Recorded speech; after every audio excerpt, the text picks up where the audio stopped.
गूलर, पका हुआ गूलर। उदुम्बर, पके हुए गूलर के फल को यूं कीजिए, फुदकते हुए बहुत से उसमें जीवाणु, जंतु, पतंगे परिलक्षित होंगे। जब तक वो गूलर के अंदर रहते हैं तब तक फुदकते हुए उन पतंगों की दृष्टि का विषय पूरा गूलर का फल भी नहीं होता।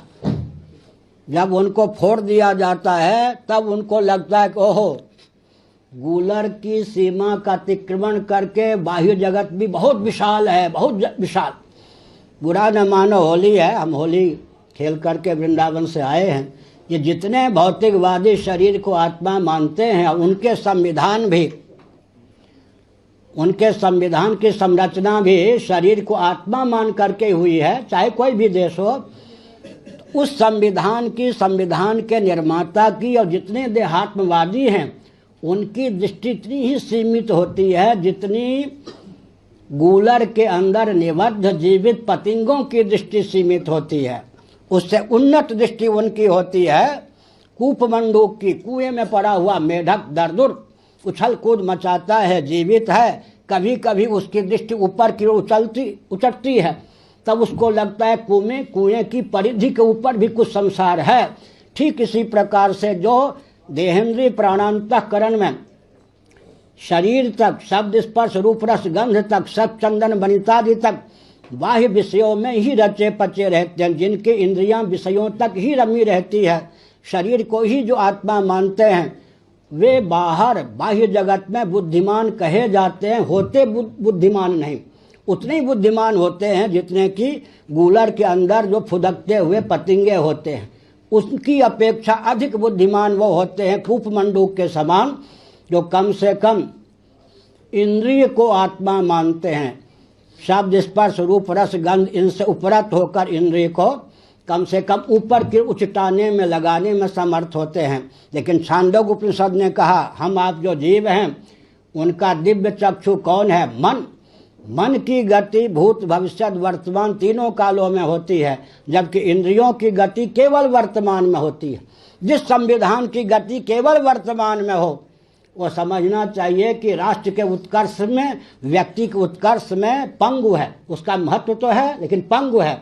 लेकिन जिस संविधान की गति मन के समान, जैसे मन की गति भूत भविष्य वर्तमान तीनों कालों में होती है, इसलिए छांदोग्य सूची ने कहा मन जीवात्मा का दिव्य चक्षु है, और वह मन कहीं परमात्मा तक, अपने उद्गम स्थान तक पहुंच जाए, ऊर्ध्वमुख हो जाए, तब फिर उस मन की गति जो त्रिकालातीत है उसमें भी हो जाती है। तो जो संविधान त्रिकालातीत परमात्मा को ध्यान में रखकर निर्मित होता है, जो केवल विषय की दासता और शरीर को आत्मा मानकर ही क्रियान्वित नहीं होता, उस संविधान का महत्व बहुत ऊंचा है, बहुत ऊंचा है। उस संविधान के रहस्य को जानने की आवश्यकता है।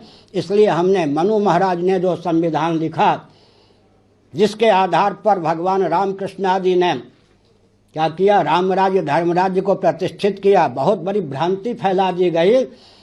आप तो आस्तिक हैं, थोड़ा ध्यान पूर्वक सुनिए। कदाचित कोई नास्तिक हो तो बहुत ही सहृदयता पूर्वक प्रश्नोत्तर के माध्यम से चाहे तो स्वयं को आस्तिक बना सकता है।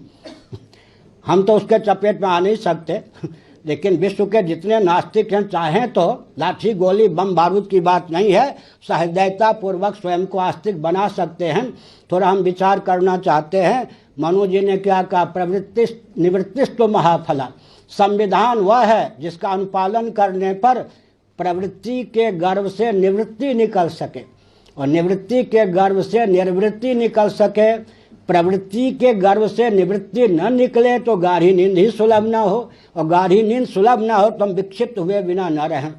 लेकिन गाढ़ी नींद में मृत्यु, जड़ता, दुख का बीज शेष रहता है।